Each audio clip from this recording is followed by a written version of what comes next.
who has his name written all the fucking way over there. I'm a good host. I'm not a great host, but I am a good host. Traveling microphone. Boom. Okay. All right. Yes. Your first comedian, I believe, made their debut last week or like the I don't know. 2 weeks ago. 2 weeks ago. God damn, I do drugs. All right. He's really funny. Ladies and gentlemen, give up for Andy Nowhere.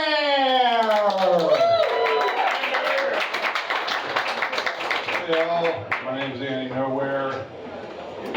I've been sitting there ruminating. Should I talk about sex in the elevator? I guess I will, because it's sort of like a rite of passage for anyone who aspires to be a stand-up comedian. You can't really leave that subject unbroached, right? You have to go there. So I'm gonna go there.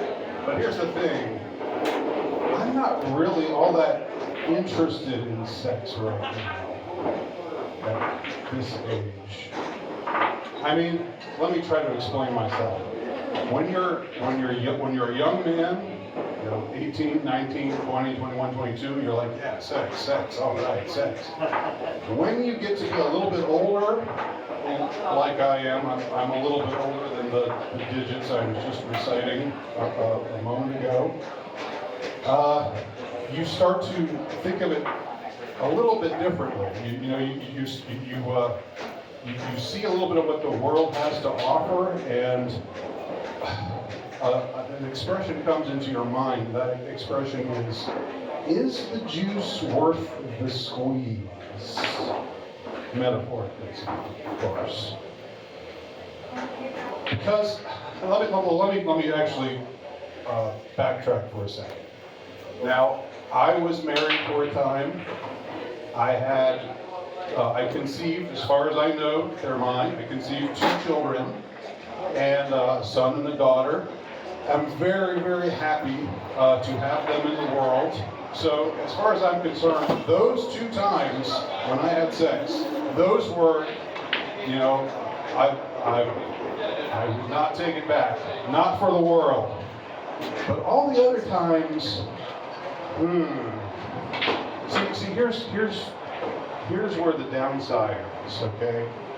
And I'm afraid I'm gonna have to use a sort of crass, vulgar expression right now.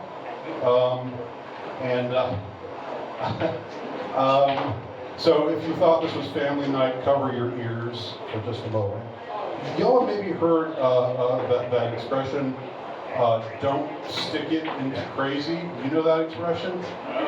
Don't stick that thing, that boy. Don't stick that boy into crazy now, boy. And it sounds like very, very sage advice. But the thing is, you learn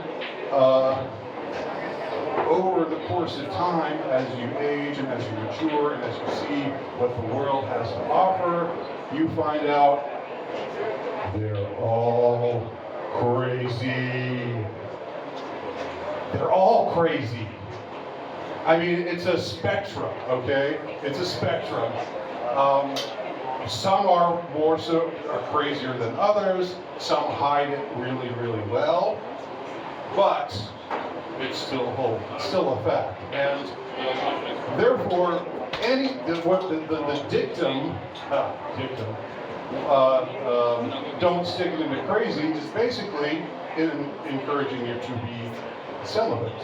So that's in effect how it works out anyway.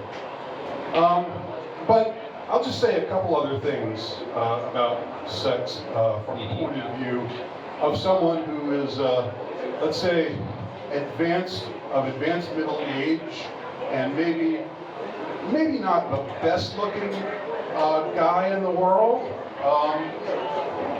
There's this, eventually when you hit a certain age, the world is just offended by the idea that you still have a sex drive.